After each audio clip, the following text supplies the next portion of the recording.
Olá,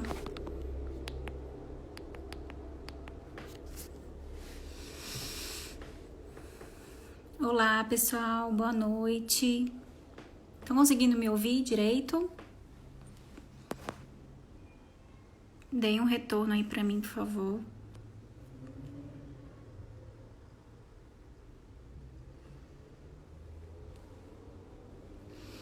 Boa noite, olá.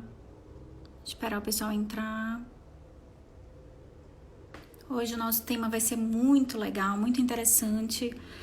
Vamos falar sobre ata de uso capião extrajudicial. Vários amigos aqui, Dr. Maurício Guedes, Moraes, que é outro registrador de imóveis aqui de Pinhais, ou São José dos Pinhais, né? Moraes me lembra. Henrique, da J8. E hoje eu convidei um amigo que também é registrador de imóveis aqui em Curitiba para conversar comigo sobre registro de imóveis, sobre ata de uso capião extrajudicial, que é o Fidelis, Dr. Fidelis. Deixa eu ver como que eu faço para convidar o Fidelis aqui. Só um minuto, gente.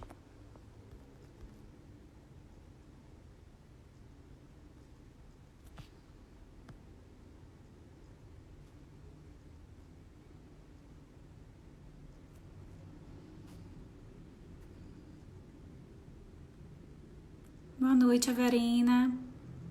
O Eduardo Zaires, que é um amigo nosso também, tabelião de notas lá em Belém do Pará. Fidelis, se você entrou, dá um oi. Minha mãe, como sempre.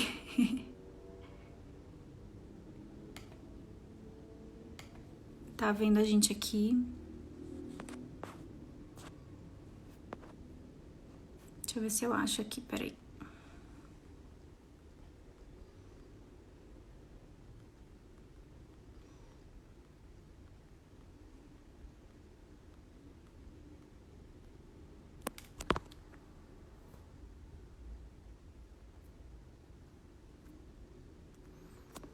Agora eu tô tentando convidar o Fidelis e eu não tô conseguindo.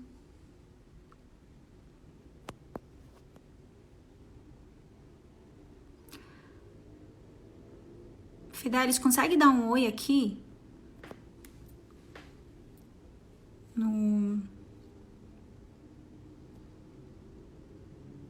Olá, olá todo mundo que tá entrando.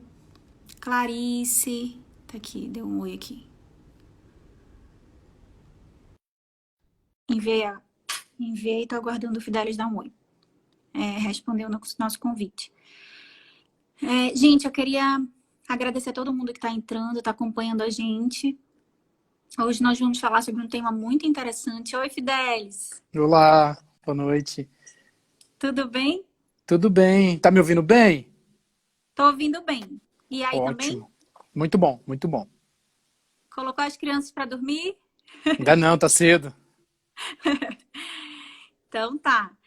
Fidelis, primeiro eu queria agradecer, né, por a gente ter conseguido bater as agendas aí e falar junto sobre o uso capião extrajudicial, que é um assunto relativamente novo, né, recente, e ainda traz muita dúvida para as pessoas que nos procuram tanto no tabelionato de notas quanto no registro de imóveis. Para quem não sabe, o Fidelis é o titulado primeiro registro de imóveis aqui de Curitiba. E eu sou a tabeliando o primeiro tabelionato de notas. Então, nós resolvemos conversar hoje para falar sobre a ata de uso capião, tanto sobre o aspecto do tabelionato de notas, como funciona no âmbito do registro de imóveis. Se apresenta, Fidelis, fala alguma coisa, dá um oi pro pessoal. Uma boa noite a todos, é um prazer. Recebi o convite da doutora Fernanda para participar dessa live. Eu gosto muito do tema uso capião. Nós participamos lá no início, quando saiu o provimento, quando saiu a alteração legislativa. Eu tive o prazer de discutir bastante aqui em âmbito estadual, uma normatização com o Dr. Francisco Nobre, que tem um livro sobre o assunto muito, muito interessante para nós do registro de imóveis. Então, eu agradeço, doutora Fernanda, por participar. Gostaria de mandar um, um beijo especial para meus filhos que estão assistindo, eles estão ali embaixo, eles me pediram, o Luiz Felipe, o Guilherme, a Gabriela, minha esposa. E tem vários, estou vendo aqui, tem vários colaboradores do cartório, então agradecer às meninas do cartório que estão nos assistindo e vamos tentar discutir alguma coisa sobre uso capião, vou tentar passar um pouquinho da pouca experiência que nós temos desse instituto, né? Mas já tem algumas questões interessantes para a gente debater. Ah, que bom. Nessas horas a gente... Olha, Fidelis, a tua esposa está comentando que teu filho falou oi, papai. Vou aproveitar o ensejo e me mandar um oi também pro meu marido que está assistindo, o Eleandro, que também é tabelião, mas é de protesto. E pro meu filho, Henrico, que sempre pede um oi e a mamãe sempre esquece de mandar um beijo para ele. O doutor Maurício Guedes está mandando um abraço para a gente aqui, Fidelis. Tá falando 2 gigantes do direito notarial e registrar. Eu suspeito de falar do Maurício, né? Mais do que um nosso advogado, é o nosso amigo, né? Verdade. Então, Fidelis, para a gente começar, eu acho que seria interessante a gente falar um pouco de um aspecto geral do Instituto da Uso Capião Extrajudicial, né? Para começo de conversa, literalmente, eu acho que é importante a gente falar que a uso capião extrajudicial, ela não é uma nova modalidade de uso capião. Verdade. Né? Como muita gente pode entender, achar que já existe a uso capião ordinária, extraordinária, familiar, e pode achar que a uso capião extrajudicial seja uma nova espécie, e não é.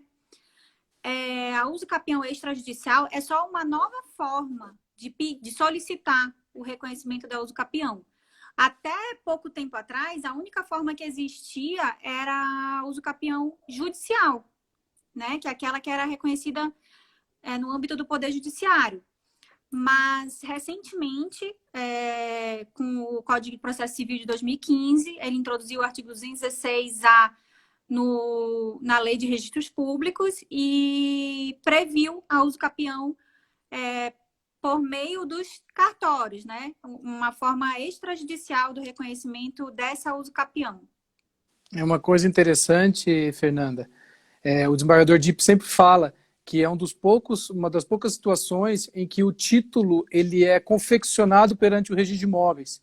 Né? Normalmente, o título, que é o documento que gera a prática do ato de registro, ele é gerado ou por meio de uma ordem judicial, ou no tabelionato de notas, ou em alguns casos por instrumento particular.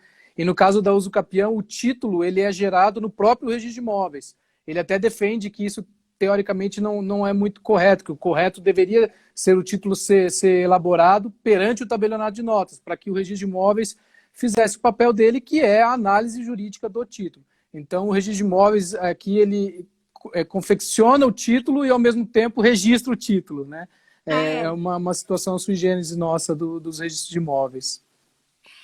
Porque para as pessoas que não são da área do direito ou que ainda não têm muita familiaridade com o Instituto, é importante falar que a uso capião extrajudicial, ela é composta por 2 fases, né, Fidelis? Uhum. Então, num primeiro momento, vamos atuar perante o tabelionato de notas com a lavratura da ata notarial de uso capião. E, no segundo momento, essa ata notarial, junto com outros documentos que a gente vai falar aqui, vão instruir o procedimento que vai correr no registro de imóveis. Exato. É um procedimento que envolve praticamente 4 profissionais, né, Fernanda? E eu costumo falar, se algum desses profissionais não tem a familiaridade com o tema, acaba o procedimento travando um pouco, né? O tabelião de notas que lavra a ata, por óbvio, o registrador que preside o procedimento, mas tem a participação do advogado, que é fundamental, que faz o requerimento e apresenta todas as provas, e do engenheiro ou do arquiteto, que faz uma planta, memorial descritivo, que quase todas as vezes é obrigatório. Então, se algum desses profissionais não tem familiaridade, não conhece o procedimento que veio para ser célere e ser rápido acaba dando uma enroscada no registro de imóveis, porque, como você disse, só mudou o local né, da análise jurídica, mas a análise jurídica e os requisitos são os mesmos da usucapião judicial, né? Exatamente. Então, gente, retomando o que a gente estava falando, vamos tentar falar de uma maneira mais didática possível, que é para que tanto as pessoas que sejam operadores de direito entendam, mas também os leigos, os usuários que nos procuram muito nos cartórios também consigam entender. A usucapião extrajudicial, ela não é uma nova modalidade de usucapião, ela é só uma nova forma de pedir esse reconhecimento da usucapião, que antes era só possível por meio do judiciário e agora é possível por meio dos cartórios.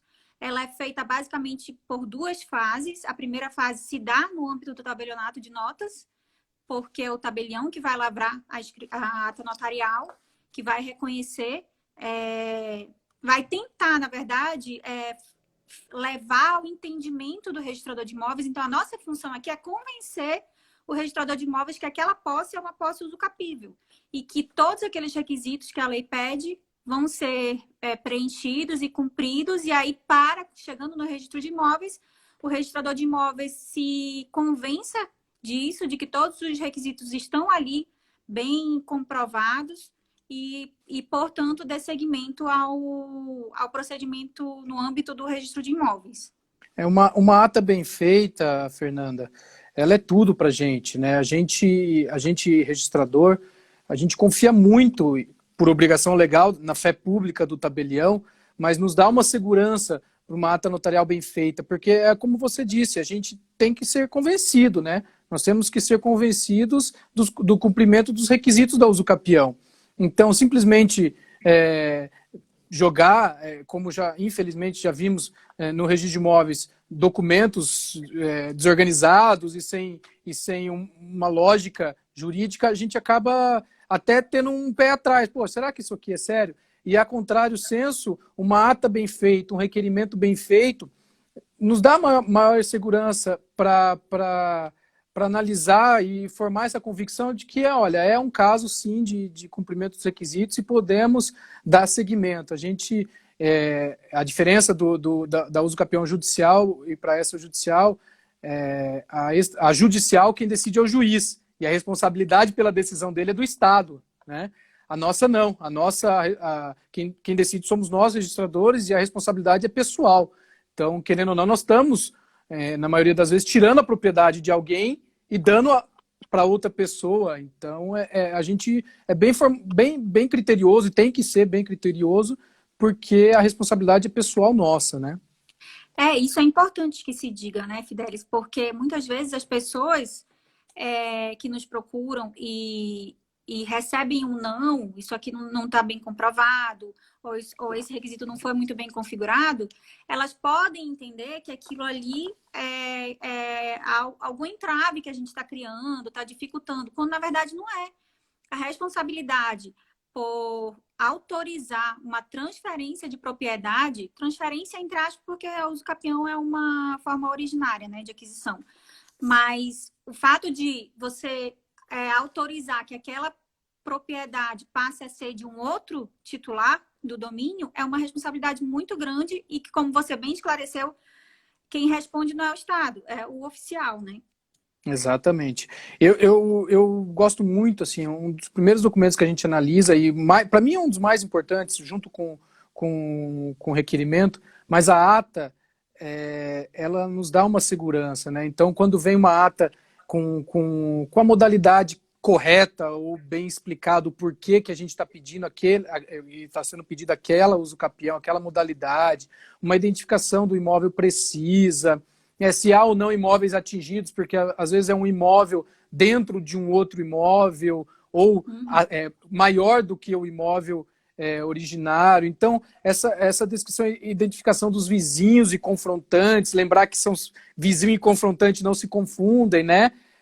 O dono do barzinho da esquina, ele é uma pessoa extremamente hábil a prestar uma declaração para fins de usucapião, apesar dele não ser confrontante tabular, ele conhece toda a região, conhece os moradores, então essa diligência pessoal, essa análise, essa instrução pelo tabelião, ela é imprescindível para o bom êxito do processo, né?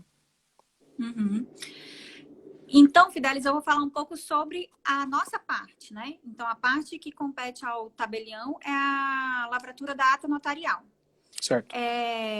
E aí, depois eu passo a bola para você falar um pouco, depois de que essa ata notarial chega no teu registro de imóveis, como é que funciona o procedimento.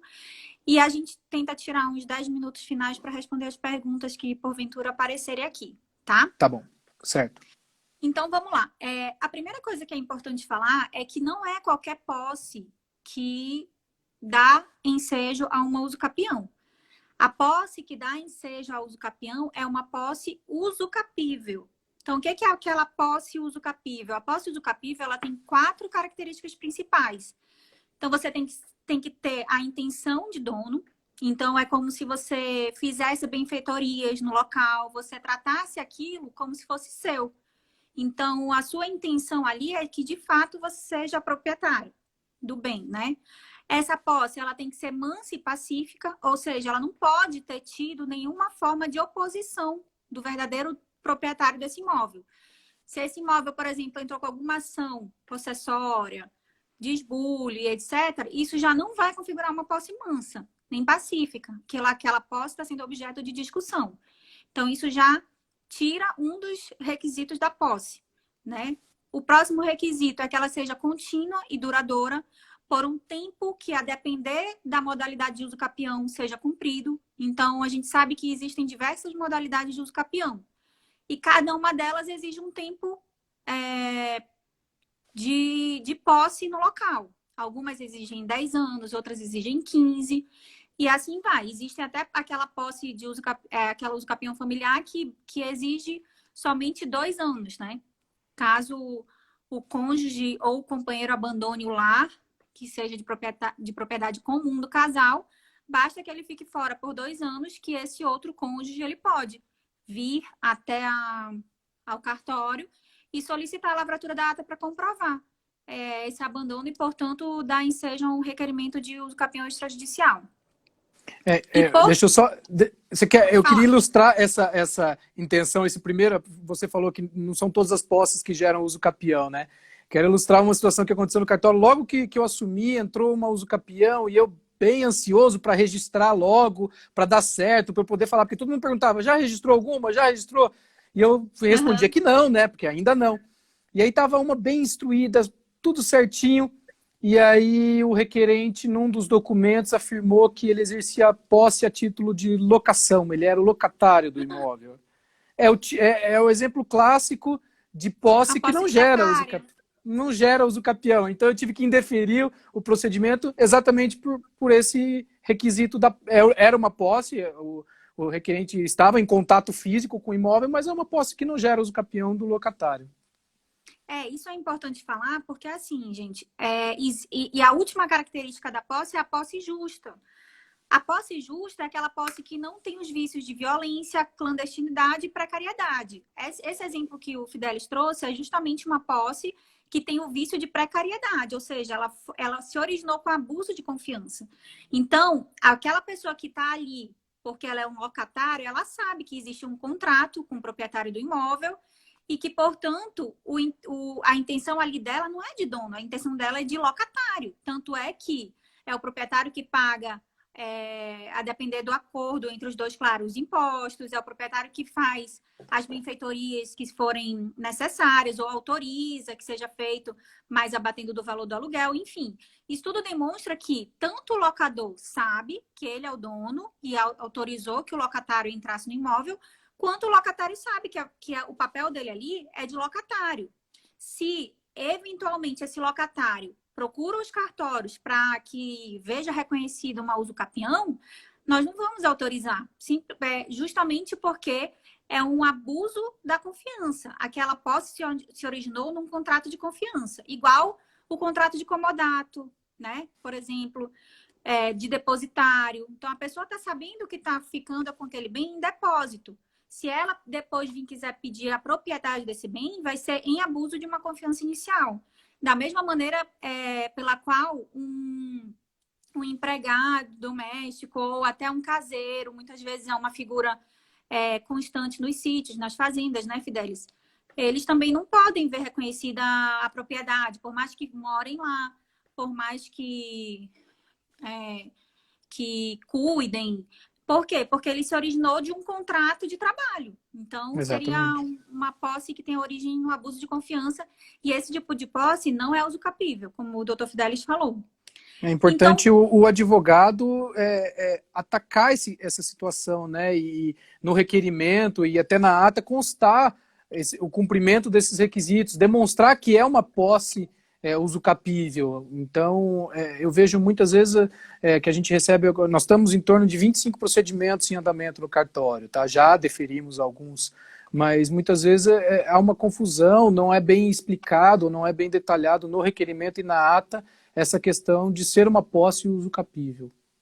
que preencha todos os requisitos, né? Uhum. E esses 4 requisitos que a gente acabou de comentar aqui, eles valem para qualquer modalidade de uso capião. O que vai diferenciar de uma para outra vai ser o tempo ou algum requisito a mais que a lei exige. Então, por exemplo, numa modalidade de uso capião urbana, especial urbana, constitucional, especial urbana, ela vai exigir também a moradia, vai exigir um trabalho, né, um investimento no imóvel, mas é um requisito a mais. Essas 4 características da posse, que são básicas, elas são comuns a qualquer outro tipo, qualquer modalidade de uso capião. Então, pelo menos para a gente começar a ver se tem algum direito, aí essas 4 têm que ser observadas, né, Fidelis? Exatamente, exatamente. É importante falar também que dessa posse justa, que não pode ser com violência ou com precariedade ou clandestinidade, a precariedade é a única que não se convalesce com o passar do tempo. Ou seja, ela nunca vai deixar de ser uma posse injusta. Mas Exatamente. quando a pessoa entrar no imóvel com violência, então, por exemplo, ela teve que derrubar cerca para entrar, ou derrubar um muro, qualquer tipo de violência, ou até clandestinidade, ela entrou na surdina sem ninguém saber. Esse tipo de posse, ela se convalesce, ou seja, ela deixa de ser uma posse injusta e passa a ser uma posse justa, basta que essa violência e clandestinidade se encerrem. Então, por exemplo, a pessoa entrou ali quebrando o muro, foi uma posse violenta, mas se manteve ali sem violência nenhuma por vários anos e ninguém nunca se opôs a isso. Então, essa posse deixou de ser injusta, porque o ato de violência só foi inicial e passou a ser justa. Então, dependendo do caso, é possível também. Sabe o que é interessante falar, Fidelis? Que às vezes as pessoas acham que só o direito de propriedade é possível de usucapi, né? Não, não, tem vários outros direitos que podem ser usucapidos, né? Exato. Tem outros direitos reais que podem ser objeto de uso capião, como a servidão, a enfiteuse, aqueles terrenos de marinha. A gente não está falando do domínio da União, mas o domínio útil, que é do particular, pode ser usucapido. O que mais? Aqui, Laje, direito de laje, aqui em usufruto. Curitiba tem muito das enfiteus, apesar de haver lei já dando a remissão de foro, tem muitas hipóteses que a prefeitura, quando vai, o município, né, quando vai anuir ou não, quando vai analisar o processo de uso capião, eles falam, olha, eu aceito mais só o domínio útil, né? A propriedade plena não. Então Não pode, porque não é pode. público, né? Uhum. Não pode. E aí, gente, como já está chegando perto da metade da nossa hora, aqui no Instagram, Fideliza, a gente só tem 1 hora. Então, cada um fala um pouquinho, uns 20 minutos, e eles encerram automaticamente. Mas, então, nessa nossa ata notarial, o requerente, o interessado, vai chegar ao tabelião, ele vai dizer, o advogado, ele não vai ser necessário, indispensável para essa ata notarial, mas quando for levar essa documentação ao registro de imóveis, lá o advogado é obrigatório, né, Fidelis? Exato, exato. Perante o registro de imóveis, a intervenção do advogado é obrigatória. Exato. E aí, o requerente chega com a gente, fala qual é a espécie de uso capião, ou se não souber, a gente vai estudar o caso, vai dizer em qual das modalidades vai se enquadrar aquele fato. o tabelião, ele precisa analisar também, principalmente para os nossos colegas tabeliães que estão vendo a gente, se existe alguma causa que suspende a prescrição nesse caso. A uso capião é uma prescrição aquisitiva. Portanto, todas as causas previstas no Código Civil de suspensão, ou que suspendem, ou que obstam, ou que interrompem a prescrição, são aplicadas ao uso capião extrajudicial. Então, por exemplo, eu vi um caso uma vez bem interessante. Uma senhora, ela faleceu e tinha uma herdeira. Essa herdeira, na época, ela tinha 2 anos de idade. E ela deixou um imóvel como herança para essa filha menor. Só que a filha foi morar com o pai, o imóvel ficava no Rio de Janeiro e a filha residia em Santa Catarina, salvo engano, com o pai. E, enfim, deixaram o imóvel lá, não se preocuparam em cuidar, em evitar que alguém entrasse, e tudo bem. Uma pessoa entrou no imóvel, ficou 15 anos nesse imóvel, construiu moradias, benfeitorias, etc., e procurou o cartório para lavrar a ata de uso capião. Quando verificaram na matrícula do imóvel que a titular do domínio era uma pessoa que, na época, ela tinha 2 anos de idade e que, no momento atual, ela estava com 17, aí verificou-se que ele não tinha direito ao uso capião. Por quê? Porque contra menor de 16 anos não corre prescrição. Então, contra essa titular do domínio, essa proprietária, só vai começar a correr a prescrição com os 16 anos dela. Portanto, com os 16 anos dela, ele só tinha 2 anos de posse, né? Porque não é todo o tempo de posse que é calculado. Tem que analisar o tempo tirando todas as causas que interrompem, suspendem ou obstam a prescrição. E isso é muito importante de ser verificado. Você falou, Fernanda, sobre o tempo da posse, né? E eu quero já colocar fogo nessa discussão. A gente conversou que ninguém ia pôr o outro na fogueira. Eu vou tentar pôr um foguinho nessa discussão aqui. Que na verdade, a grande crítica que a doutrina faz sobre esse instituto, que a lei veio, né, o artigo 216A fala que a ata notarial, o tabelião tem que atestar o tempo da posse. Como é que você atesta o tempo de uma posse? Você atesta, não, efetivamente o João está nessa casa há 20 anos. Isso, salvo uma situação excepcionalíssima, que você esteja lá com o João nos últimos 20 anos, é impossível. E é um requisito legal, e que nós, registradores, temos que requerer essa informação na ata, né? Olha, eu preciso que o tabelião diga que pela situação, dá a entender. Eu queria saber de você, como é que os tabeliões estão tratando essa situação? É um requisito legal, eu tenho exigido que o tabelião certifique que não tem como ele dar fé pública aquilo que ele não aferiu pela visão, audição, olfato, enfim. Mas ele tem que declarar que pela situação que ele encontrou no local, há uma aparente posse por tanto tempo. Como é que vocês estão tratando isso para cumprir o requisito e ao mesmo tempo não mentir, né? Porque não tem como dizer que a posse é 20, 30 anos. Então, Fidelis, eu acho primeiro que a ata notarial, para fins de reconhecimento de uso capião extrajudicial, ela é sui generis. Ela não é uma ata notarial pura e simples, né? Porque a ata notarial pura e simples que a gente conhece é uma ata, é um instrumento que a gente utiliza para constatar fatos. Então, só se utiliza dos sentidos do tabelião. Então, eu vou lá e vejo aquilo, constato na ata. Ou ouço aquilo, constato na ata.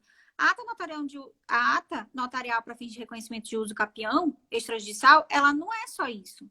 Ela vai além, porque eu não vou atestar somente fatos com os meus sentidos. Então, por conta disso é que o provimento 67 exige que a gente colha declarações, que a gente tire fotografias, que a gente ouça quantas pessoas for necessário, que a gente vá visitar o imóvel para ver se de fato ali é uma moradia, se não é um bar, se não é utilizado para outros fins, enfim. Então, eu acho que pelo fato dela não ser uma ata notarial pura e simples, no sentido mesmo jurídico do Instituto, não tem como a gente comprovar fatos só pelos nossos sentidos, né? Então, a gente, de fato, tenta reunir a maior quantidade de documentos possíveis para demonstrar que aquela pessoa está ali. Então, eu vejo os colegas, e a gente faz muito, recolhimento de impostos, desde quanto aquela pessoa está pagando os impostos de IPTU e etc., qualquer imposto relacionado ao imóvel, pagamento de consumos mensais, água, luz, telefone, recebimento de correspondência. Eu sei que hoje já é mais difícil as pessoas receberem correspondência em casa, mas ainda assim, muitas correspondências vêm por e-mail ou por correio. Então, e fora as declarações da vizinhança e etc. Então, eu entendo que esse tipo de fato se comprova por meio de documento. Impossível o tabelião atestar a quantidade de anos que a pessoa está ali. Eu vi uma ata muito interessante em que o tabelião colocou na própria ata uma foto que o requerente apresentou do próprio requerente há 20 anos na frente da casa. Então ele colocou uma foto antiga e a foto atual, a mesma casa, comprovando, ele comprovando que ele estava ali há 20 anos nessa mesma foto. Eu achei uma sacada sensacional do tabelião. Assim. Sim, é uma forma, né, de comprovar. Sabe o que é importante falar também, Fidelis? Qual vai ser o tabelião responsável pela lavratura dessa ata? Porque é uma exceção, né? A regra geral de que a escolha do tabelião é livre. Exatamente. Aliás, é a única exceção, né? Então, nesse caso de ata notarial... Não, agora tem mais uma, né? Semana passada o CNJ criou mais uma, né? Dos atos eletrônicos. Os atos eletrônicos, né? Tá acabando com o princípio da confiança dos tabelionatos, mas tudo bem. E aí, nesse momento da lavratura da ata notarial, só vai ser responsável, competente, o tabelião do local do imóvel. Exato. Nesse momento, a gente se iguala ao registrador de imóveis, que o registrador de imóveis sempre é competente do local do imóvel. Mas o tabelião não. A princípio, a pessoa pode procurar o tabelião da sua confiança, ainda que seja em outra cidade, outro estado, desde que ela pessoalmente vá e faça com o tabelião da sua confiança. Mas, no caso da lavratura de ata notarial para fins de uso capião extrajudicial, só vai ser o tabelião competente aquele do local do imóvel. E se o imóvel tiver em mais de uma circunscrição, Fidelis? É complicado falar em circunscrição, vamos supor, em Curitiba, né? Qual que é a circunscrição do primeiro tabelionato? É a cidade? É a região metropolitana? Eu sou um grande crítico. Para mim, essa divisão das circunscrições de Curitiba estão equivocadas, no meu modo de ver. O registro civil, sim, tem circunscrição, mas o meu entendimento pessoal é que não há a sua competência enquanto primeiro tabelionato, ao meu modo de ver, aí o próprio Walter Seneviva no livro dele fala, né? Tem gente que defende que é a cidade, tem gente que defende que é a comarca. Então, o meu entendimento é que é a comarca. Então, você poderia fazer em toda a região metropolitana. Esse é o meu entendimento. Eu não sei se há já alguma decisão ou da corregedoria ou da vara de registros públicos locais nesse sentido. Mas se eu recebesse uma ata sua de qualquer de uma das cidades da região metropolitana, eu aceitaria. Entendi. O provimento 65, que é o que regulamenta do CNJ, né, que é o que regulamenta a uso capião extrajudicial, ele fala que quando o imóvel estiver em mais de uma circunscrição... Do maior, né? Vai ser a do maior. Então, pelo visto, eles adotam ainda o conceito de circunscrição, né? Mas eu também tenho a minha opinião aqui em relação a essa divisão, principalmente em Curitiba. A gente está falando em Curitiba, apesar de ter alguns seguidores nossos e que acompanham nossas lives que são de outros lugares do Brasil e até de outros países, mas em relação a Curitiba, a circunscrição está no mínimo defasada. É verdade. Né? Mas, enfim, isso é assunto off-live. Não dá para conversar sobre isso. Então, gente, e aí, da mesma maneira que a gente vai atestar a modalidade do uso capião, a gente vai atestar o tempo que a pessoa está lá, a gente vai fazer os descontos desse tempo por uma eventual causa de interrupção ou suspensão da prescrição. Tudo isso tem que ser analisado. Depois a gente vai verificar a matrícula desse imóvel, né? Então a gente vai ter que descrever esse imóvel, a gente vai ter que ver quantos imóveis é que a pessoa quer usucapi, porque ela pode usucapi mais de um, né, Fidelis? Exatamente. É possível mais de um, ou parcela de um e parcela de outro. É possível menos de um, né? Uma fração de um imóvel que existe, que já é matriculado. E o mais difícil, que já vi que tem uma pergunta aí, imóvel sem matrícula. É a usucapião mais complicada, porque a gente tem uma situação que muita gente fala que imóvel sem matrícula é público, não é verdade, mas dá muito medo. Não necessariamente, mas a gente tem que ter certeza absoluta que não é imóvel público. E essa certeza absoluta para imóvel sem matrícula, ela é complicada. Eu tenho, acho que uns 2 ou 3 usucapiões que são de imóveis sem matrícula, que são... A gente sofre um pouquinho para ter a segurança necessária para deferir. Eu imagino.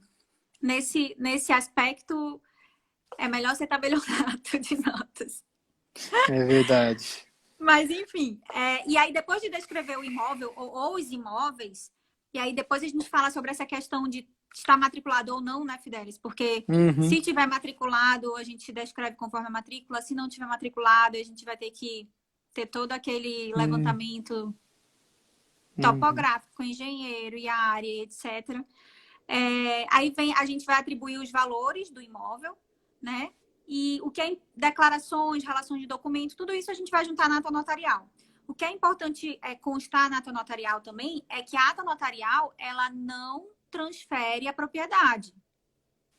Então, tanto é que isso tem que, inclusive, constar da nossa ata, né? Uma declaração dizendo que aquela ata notarial ali não vai conferir propriedade. Porque muitas vezes a pessoa pode achar que chegou no cartório, o tabelião fez a ata notarial, então já está certo que a pessoa é proprietária.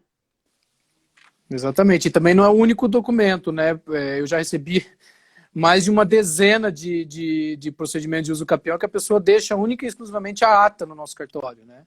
Apesar de, para mim, é o documento mais importante, precisam de outros. Nós vamos falar já quais são os outros documentos, mas não é o único. Sim, é verdade. E, por fim, a gente também faz a consulta central de indisponibilidade. Por quê? Porque se um imóvel ele estiver indisponível, significa que aquele imóvel está fora do mercado e, portanto, não pode ser usucapível. Verdade. Né? Finalizando a nossa ata, juntamos todas as provas que a gente puder para tentar convencer o nosso destinatário final, que é o oficial registrador do imóvel.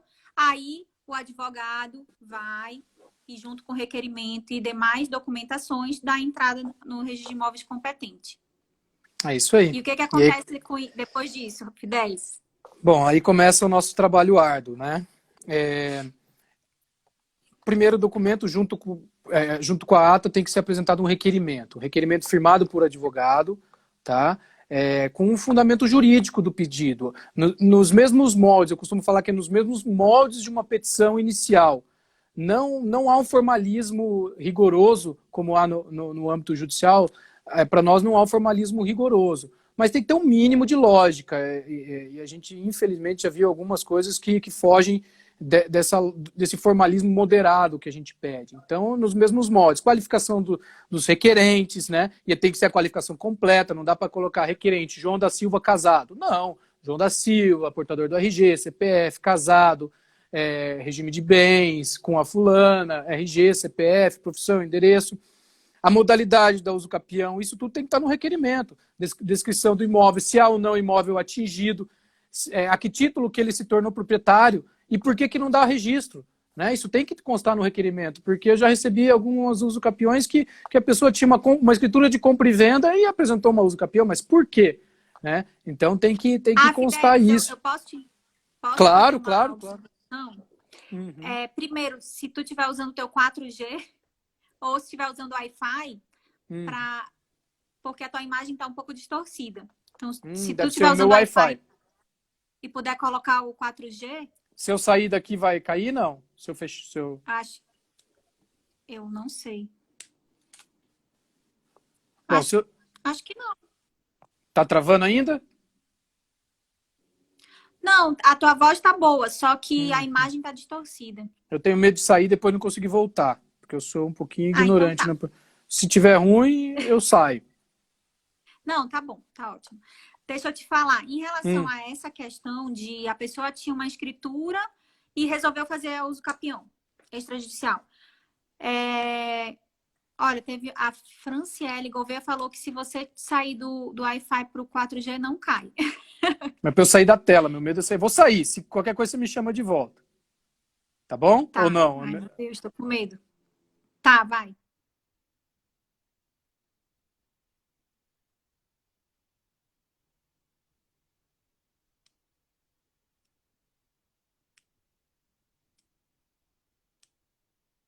Para que dê certo.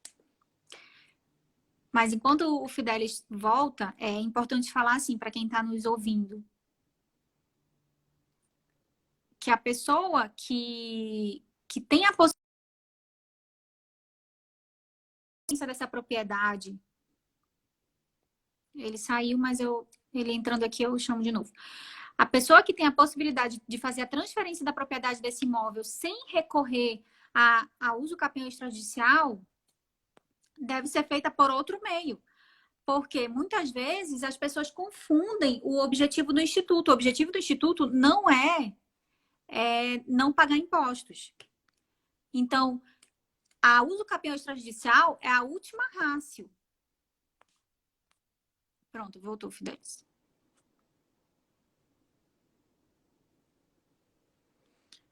Aceitei aqui o convite, vamos ver se ele entra. Voltei. Agora, melhorou.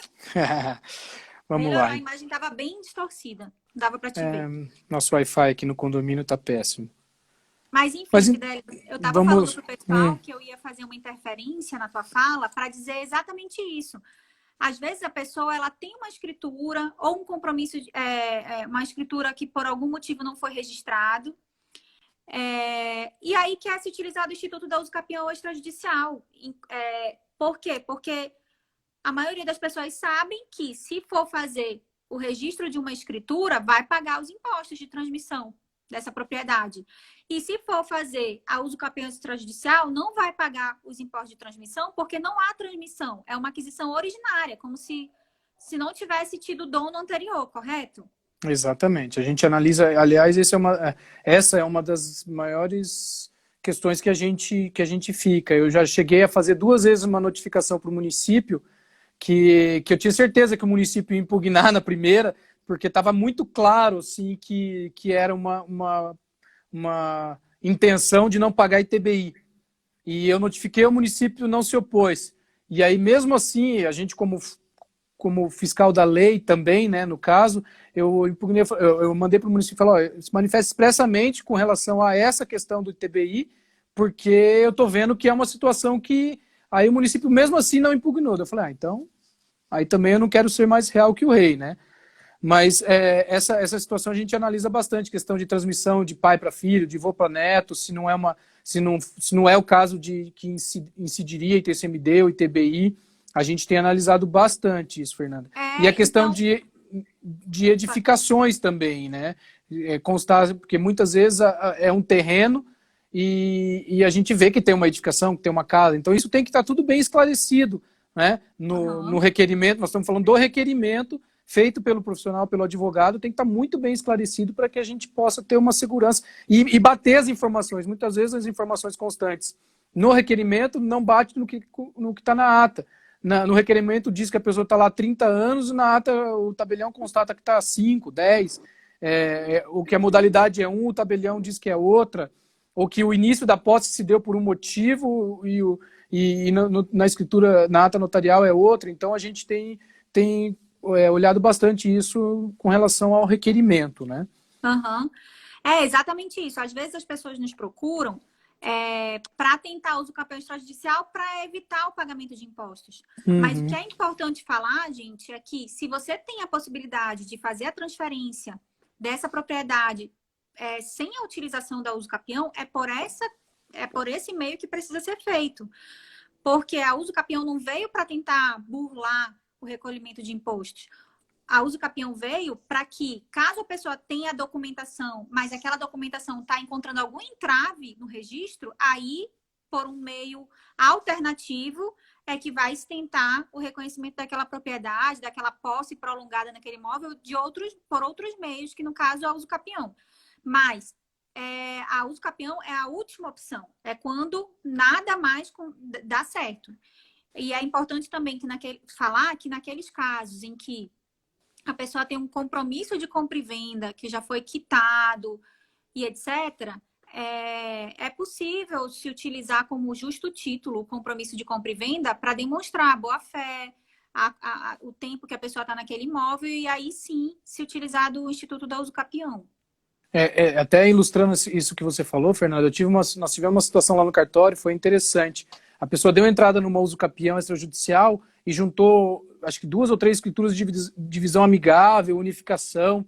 E eu falei, não, antes de eu analisar a usucapião, eu quero que você protocole essa divisão amigável, essas escrituras, enfim, para a gente dar uma analisada. Ele falou, não, mas eu já tentei com o antigo oficial e não deu certo. Eu falei, não, antes da usucapião eu quero analisar nos procedimentos ordinários.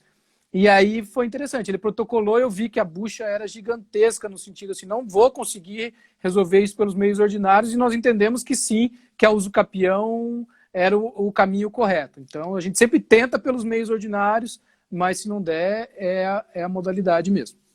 Posso seguir, exatamente, doutora? Pode seguir, fica à vontade. Então, ata notarial, o requerimento e documentos anexos ao requerimento. Né? Além da ata e do requerimento firmado pelo advogado, há alguns documentos que são obrigatórios. A procuração, tem que ter uma procuração otorgada ao advogado, poderes específicos, a própria ata e as certidões negativas, ou as certidões com relação ao imóvel e ao requerente, para ver se não tem uma ação de reintegração de posse, por exemplo, do proprietário em face do requerente. Né? A gente pede essas certidões para a gente analisar se é ou não o caso. Pode ter certidão positiva, vamos supor que o requerente tem um outro imóvel que está com dívida de IPTU, isso não obsta ao usucapião, tem uma ação trabalhista, tem talvez uma ação de divórcio, a gente tem que ter um cuidado mais especial para ver se a cônjuge ou ex-cônjuge, no caso do divórcio, se ela não teria direito à meação dessa área usucapida. Mas, a princípio, certidão positiva não obsta ao usucapião. E os documentos que comprovem a origem da posse, aqueles que a Fernanda consigna na ata, quanto mais documentos. Então a gente pede contratos particulares, recibos de compra e venda, carnê de IPTU, a NET, né, TV a cabo, luz, água, fotos antigas, declaração de imposto de renda. Às vezes a pessoa comprou e não fez escritura e o professor declara no imposto de renda há 15 anos declarando. Ninguém vai fazer coisa errada e declarar no imposto de renda. Então é uma situação. A gente tem pedido bastante isso, né? Certidão do registro de imóveis para ver se há matrícula, se não há matrícula. Se for o caso. Dependendo da modalidade, até certidão do indicador pessoal, para ver se ele não tem outro bem imóvel. Exatamente. Né? Tem algumas espécies de usucapião que proíbem não pode que ter. seja mais de uma vez utilizado. Então tem que até que pedir isso às vezes, né? Exatamente. E aí entra a parte mais tensa da usucapião, que são as anuências, né? Uxi, derrubei vocês aqui. As anuências dos proprietários. A lei ela foi bem crítica, ela pede, bem detalhista, né? Ela pede a anuência de todos os titulares de direitos reais e outros direitos registrados ou averbados na matrícula do imóvel e nos confrontantes. Então, como é que funciona isso, Fidel? Nossa senhora, é complicado, porque se o seu vizinho, o seu confrontante está com o imóvel alienado fiduciariamente para a Caixa Econômica vai ter que anuir. Ou se há uma servidão de passagem para a Sanepar, que passa uma tubulação de água, de esgoto no seu confrontante, a Sanepar vai ter que anuir. Se o imóvel está penhorado, esse imóvel ou um confrontante está penhorado, tem que anuir. Eu tive um caso lá no cartório em que houve a impugnação de um credor hipotecário. mas não era do confrontante, era do proprietário. Ali estava muito clara que era uma situação de uma tentativa de burla. Enfim, o construtor construiu um prédio, né, e deu o imóvel em garantia para uma instituição financeira para construir esse prédio. E aí fez uma escritura de doação. Não, minto. O neto dele pediu uso capião de algumas unidades desse empreendimento. E todas as unidades estavam hipotecárias. E eles contavam com a não necessidade da anuência do credor hipotecário. E, efetivamente, o credor hipotecário, num primeiro momento, não impugnou. Mas a gente, tirando as certidões, nós descobrimos que havia uma execução dessa hipoteca judicial. Estava um processo. E aí eu oficiei pro juiz da causa, pedindo para que o advogado, como o credor era uma instituição financeira muito grande, não sei se passou batido, o que aconteceu, eu oficiei pro juiz da causa, falando, olha, vocês estão discutindo aí a execução desse contrato, mas eu estou com um pedido de uso capião, o que vocês acham? E aí o credor impugnou e nós travamos o procedimento. Mas essa anuência dos titulares de direitos reais, tanto do imóvel usucapiente quanto dos confrontantes, ela dificulta bastante, Fernanda. E acaba sendo onerosa, né? Sim. Vamos e tudo lá. Isso o registro de imóveis faz, né, Fidelis? Nós que presidimos esse processo, né? Nós analisamos, por exemplo, um confrontante que é falecido. Como é que tem que fazer? Ou um confrontante que é casado. Quem que tem que anuir? Se ambos os cônjuges ou somente um. Um confrontante que não tem matrícula. Nós tivemos um caso que um confrontante era uma associação de caridade em que o imóvel não tinha matrícula, mas o confrontante era público, o imóvel era público, sem matrícula, e o Estado cedeu para uma instituição de caridade anuir.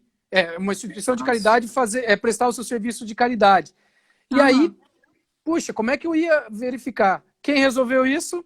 O tabelionato. Pediu uma ata de constatação, como eles não tinham documentação, pediu uma ata de constatação, que o tabelião foi lá no confrontante, ver quem que estava, quanto tempo estava, a que título estava, e aí conversamos, chegamos à conclusão que era uma situação já tranquila. Eu aceitei a anuência, tanto do Estado quanto dessa associação de caridade, até bem famosa, enfim, foi uma situação interessante.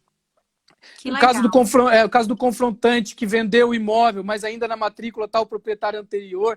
Então, assim, gera uma quantidade, é um condomínio edilício, é um prédio, e pior, às vezes o confrontante é um condomínio de 10 casas, mas que não tem síndico, é um condomínio, mas com todas as casas viradas para frente, quem tem que anuir? Então, são situações que vão surgindo assim, que cada caso, não dá para a gente discorrer por causa do tempo, mas cada caso demanda uma análise criteriosa, né? Específica, então, né? Vindo o requerimento... Pode ir. 7 minutos. Vamos lá, então eu vou... eu te pediria só para a gente agilizar nessa parte formal, para a gente tentar responder algumas perguntinhas que a gente conseguir. Vamos lá, então. Temos que ouvir a União, Estado e Município, nós expedimos essa notificação. Havendo... saber se o bem é público ou não. Exatamente. E também temos que analisar a questão da concordância, né?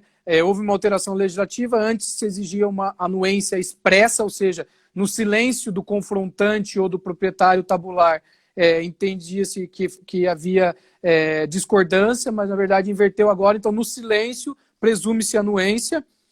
E aí, analisar tudo isso, nós podemos... Eu tenho feito muita audiência de justificação, Fernanda, que eu chamo o requerente, olho no olho, perguntando, eu até gravo, filmo, isso fica nos autos da usucapião, para, olhando no olho, a gente afasta qualquer tipo de tentativa de fraude, né? E, estando tudo em ordem, a gente emite não é uma sentença, mas eu faço um relatório, eu fundamento juridicamente o meu convencimento e eu dou uma decisão procedente ou improcedente. Uma coisa que eu quero frisar, Fernanda, é que a gente, enquanto presidente do ato ali, a gente tem sim a prerrogativa de, isso eu falo direto, exigir os documentos que a gente entender necessário para a nossa convicção. E muitos desses documentos não são possíveis. E quando a pessoa fala, mas você pediu isso, eu não consigo. Eu falei, não, só justifique então que você não consegue, eu não vou indeferir por causa disso. É que se você apresentasse esses documentos, facilitaria a minha convicção, mas não é uma situação que eu vou indeferir por causa disso. Então, a gente instrui, pode pedir atas, diligências do tabelionato de notas, audiência de justificação para ouvir ou o vizinho ou o próprio requerente. Atas complementares, né, Fidelis? Existe ata Exatamente. complementar, que é Eu para já pedi algumas, viu, Fernanda? É muito comum a ouvir gente mais pedir. alguém que não foi ouvido. Exatamente, alguma diligência. Então é isso, a gente instrui com todos esses documentos que são apresentados, firmamos uma convicção, sentença de procedência, não aceitamos, não estamos seguros, improcedência, com a possibilidade da parte recorrer tanto a um procedimento de suscitação de dúvida ou ir para juntar tudo isso que eu defendo muito, só eu preciso falar isso, Fernanda. Mesmo que não eu já tive situações que a parte falou assim, eu tenho certeza que vão impugnar, mas eu quero fazer a ata, eu quero juntar todos os elementos de prova, eu falo, faça, porque isso o juiz vai agradecer se vier uma ata bem feita, mesmo que seja uma situação de uso capião judicial, eu defendo que é possível, é até recomendável fazer uma ata de uso capião, porque isso vai instruir, vai servir o juiz para firmar uma convicção, assim como nos ajuda. Exatamente. Como a gente ficou, vai sobrar pouco tempo para a gente responder as perguntas, são 4 minutos. Eu sugiro que a gente, qualquer coisa, se cair, a gente ingressa de novo, Fidelis. Tá bom, combinado. Nem que seja para a gente responder algumas perguntas e as pessoas não ficarem sem. Eu até desabilitei aqui os comentários, porque eles influenciam um pouco na imagem, na internet, né? Mas agora eu vou voltar a habilitar para que a gente tente responder. Então, eu vou subir aqui para ver o que o pessoal perguntou. Uma das perguntas era se é possível o uso capião de imóveis sem matrícula, né? Isso a gente discutiu, eu discuti com o Dr. Francisco Nobre, isso lá em 2016 ainda, antes de eu assumir o registro de imóveis, em que ele havia será que podemos aceitar, será que não podemos? E eu, na época, enquanto tabelião, eu fui um defensor ferrenho que poderia, e hoje eu entendo a postura. Ele não foi contra, mas ele ponderava, o doutor Francisco, que é o registrador de imóveis em Piraquara, ele defendia, tem que tomar cuidado, é complicado. E hoje que eu vejo que efetivamente, não veda não haver matrícula, mas é bem complicada essa uso capião, mas já aceitamos e já deferimos algumas também. Ah, que bom. A Verena fez uma pergunta. Uma fazenda é herança de família, que tem todos os documentos, mas que a área total não bate no georreferenciamento, pode fazer uso capião? Bom, primeiro eu quero consignar, deixar clara a minha completa falta de conhecimento de questão de imóveis rurais, tá? Depois que eu saí do concurso e assumi o cartório em Curitiba, que só tem imóvel urbano, eu fiz um delete de todas as questões atinentes às áreas rurais. Mas eu presumo que não seja a forma mais indicada, seria, como você disse, a última rácio, né? Eu acho que tem outros mecanismos aí para que seja feita a regularização desse imóvel. Eu não sei se, respondendo de pronto... Se é uma herança de família, muito provavelmente vai precisar ter um inventário dessa pessoa que faleceu. E, como a gente já falou anteriormente, se é possível fazer a transmissão dessa propriedade por meio do inventário da pessoa que faleceu, a uso capião não vai ser admitida. A uso capião, na verdade, ela só é admitida como, por exemplo, quando a compra e venda foi escriturada há muitos anos atrás e hoje está encontrando um óbice para registrar. Quando existe um compromisso de compra e venda lá atrás, que já foi quitado, já foi pago, existe o recibo desse comprovante de pagamento e hoje não tem como fazer a escritura definitiva, se utiliza a uso capião. Ou, se mesmo sem título nenhum anterior, a pessoa já está morando ali há vários anos, né? Então, pela pergunta dela, se é uma fazenda de família que tem todos os documentos, mas que a área total não bate no georreferenciamento, teria que primeiro fazer a retificação dessa área. Exatamente. Né? Regularizar junto ao registro de imóveis, para aí verificar qual seria a melhor forma de regularização da propriedade. Se por meio de um inventário, se tiver, né, a documentação toda, ou, em não havendo, aí sim, analisar a posse, todos os requisitos para uso capião extrajudicial. Perfeito, perfeito. Fernanda, enquanto você Gisele, procura a vai próxima acabar. pergunta, vai acabar. Eu queria só mandar um abraço para a doutora Mas eu Mariana, vou entrar de novo, eu vou entrar de do novo. segundo RI de Curitiba, que está nos ouvindo.